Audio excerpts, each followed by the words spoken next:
Let us learn rotation and revolution of the earth and its effects. The spinning of the earth around its own axis, which is an imaginary axis, is known as rotation of the earth. Now this axis is tilted at an angle of 23 and a half from the vertical. And with this tilted axis, the earth revolves around the sun, and that is known as revolution. So these are the two important motions of the earth, that is rotation and revolution. The axis of the earth is an imaginary line passing through the center of the earth as it does on the globe. The two endpoints through which the axis passes is known as North Pole and South Pole. The axis is tilted at an angle of 23 and a half from the vertical. This means that if a line were drawn parallel to the plane of the Earth's orbit, the Earth would make an angle of 66 and a half degrees to this line. Now let us understand the characteristics of rotation. The first one is direction. The Earth completes one rotation from west to east on its axis in 23 hours, 56 minutes and 4.09 seconds, which roughly comes to 24 hours. Then it is inclination of the axis of the earth. The earth is always tilted in the same direction. That is, it is pointing towards pole star. That is, its north pole is pointing towards pole star as it is moving around the sun. Third is the speed of the earth's rotation. The speed of the earth's rotation at the equator is 1670 kilometers per hour because the circumference of the earth is 40,070 kilometers. So at the equator, the earth would be traveling 40,070 kilometers and it is covered in 24 hours. So in 1 hour, the earth rotates 1670 kilometers per hour. So if we sum up the characteristics of rotation of the earth, it is the earth completes one rotation from west to east on its axis in 23 hours, 56 minutes, 4.09 seconds. That is roughly 24 hours. The earth is always tilted in the same direction as it is moving around the sun. And the speed of the earth's rotation at the equator is 1670 kilometers per hour.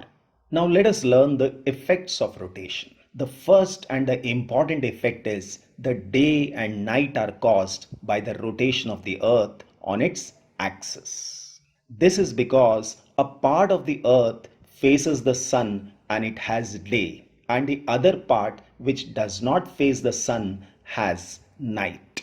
And this happens with precision and progression and not suddenly. So I will say this happens accurately and gradually. It does not happen suddenly. The time when the sun begins to cast its light in the morning is known as dawn. At noon, the sun is overhead. At dusk, that is in the evening, we see the twilight. Twilight is the light that we see after the sun sets.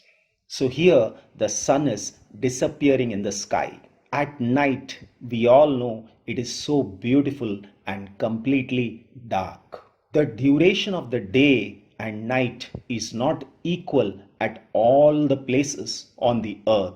This is because of the inclined axis of the earth. If we look at the important latitudes on the earth, it is equator, Tropic of Cancer, Tropic of Capricorn, Arctic Circle and the Antarctic Circle. Now if you see the lines carefully in the southern hemisphere, you will understand that the duration of night is longer, and in the northern hemisphere the duration of day is longer than the night.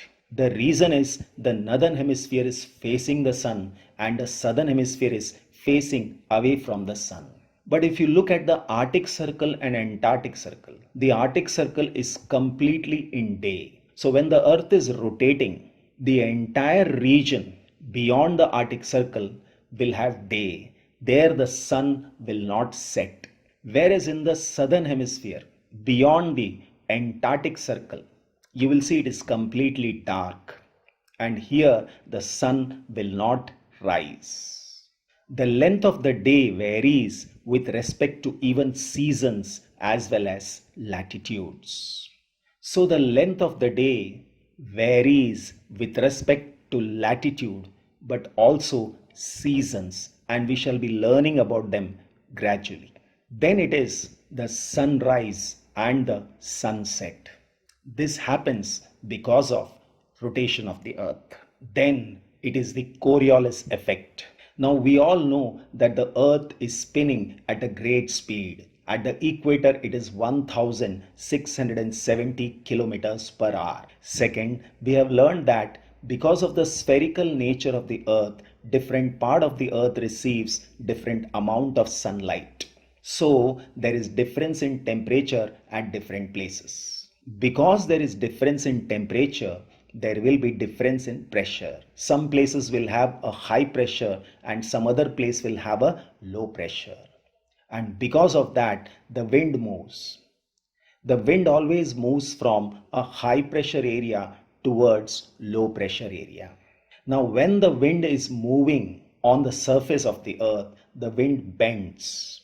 The wind bends because the earth is rotating at a great speed. In the southern hemisphere, the wind will bend towards left, and in the northern hemisphere, the wind bends towards right. Now when you look at these arrows, it is very clear that they are bending towards left. But when you are looking at these arrows, it will appear as if they are also bending towards left.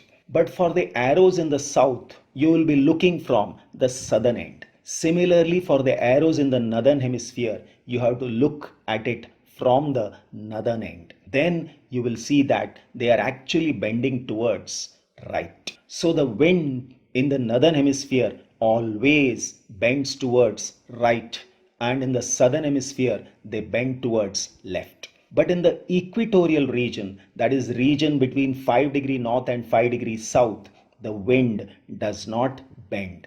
These are the regions of doldrum, or we say these are the regions of calm, and these are the regions of low pressure. The next important phenomena that we see is the sun, the moon and the stars seems to move from east to west. Now you may say that you have seen sun moving from east to west.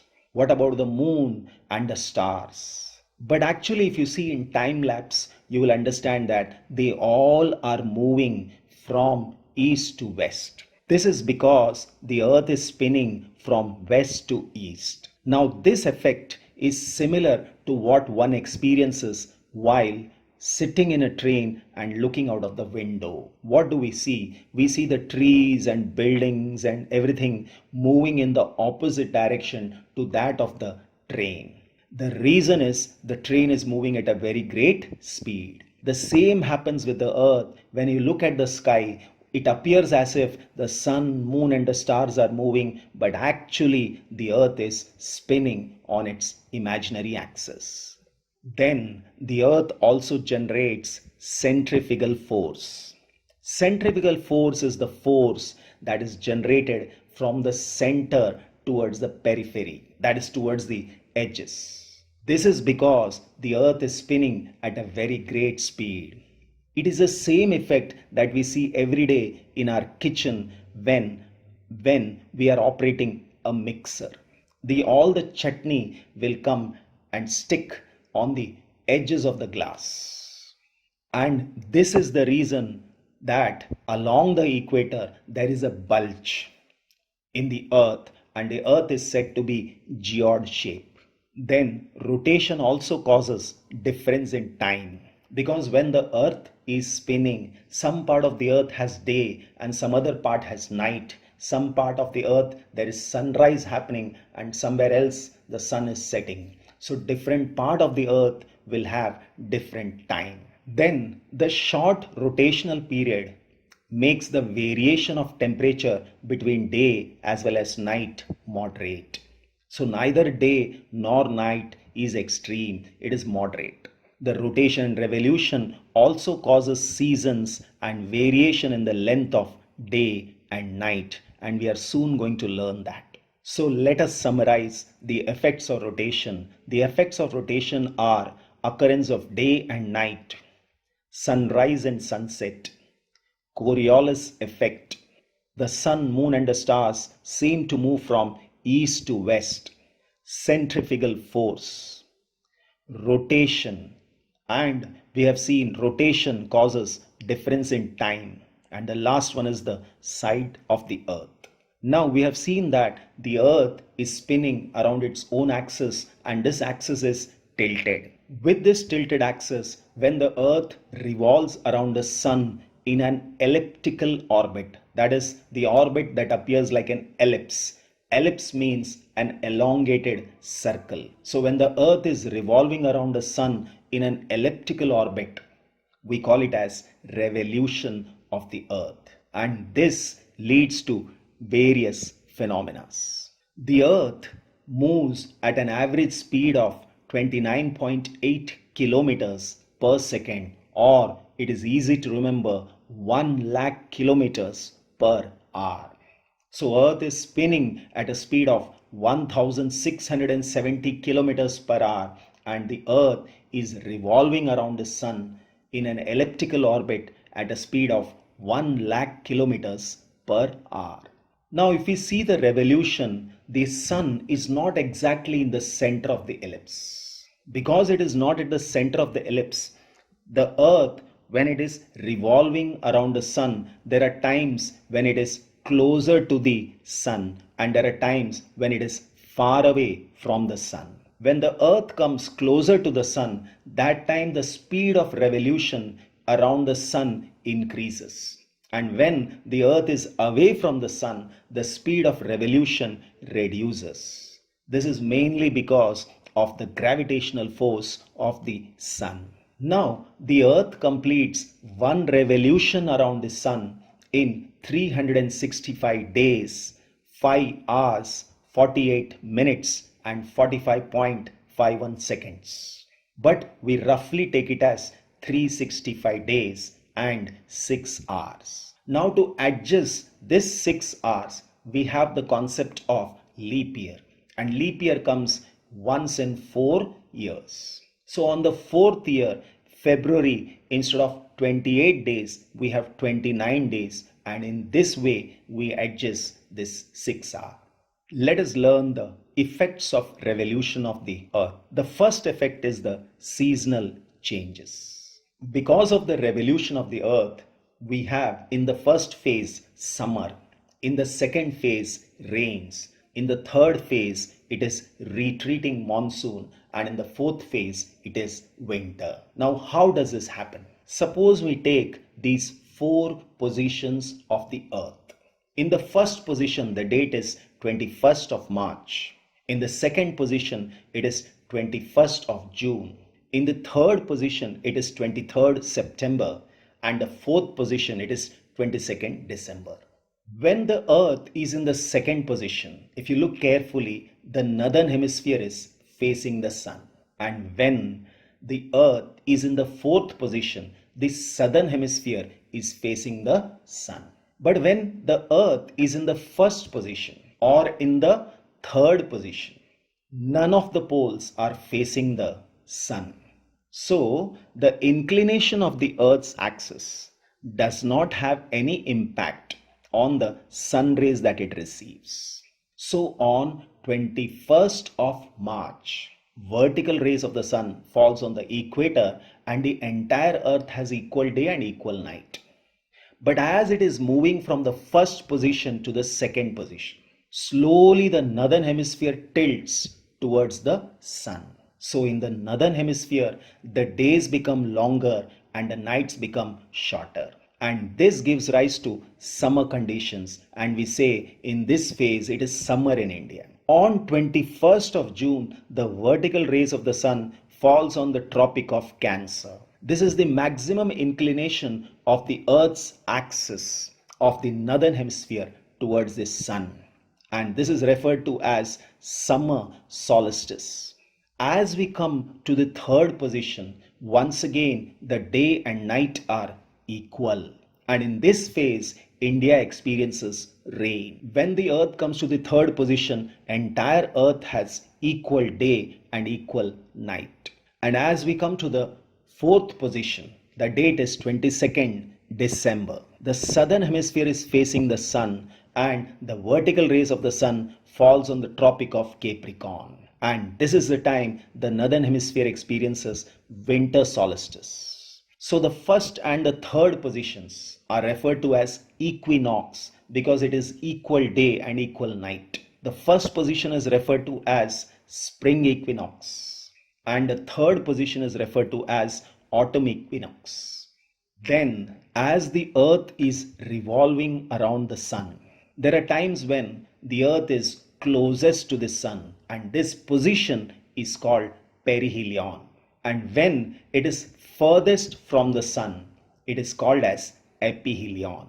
When it is closest, that time the distance is 147.3 million kilometers. And when it is furthest, that time the distance is 152 million kilometers. The minimum distance of the earth from the sun is reached on January 3rd, and the maximum distance, that is furthest from the sun, the date is 4th July. So aphelion happens on 4th July and perihelion on 3rd January. Next effect of the revolution is the creation of heat zones. The entire earth can be divided into heat zones like the torrid zone, which lies between 23.5 degrees north and 23.5 degrees south. This region is referred to as torrid zone or the tropical zone.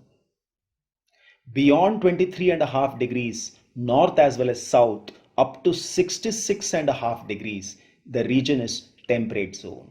Beyond 66.5 degrees in north and south, it is the frigid zone. So there are creation of heat zones.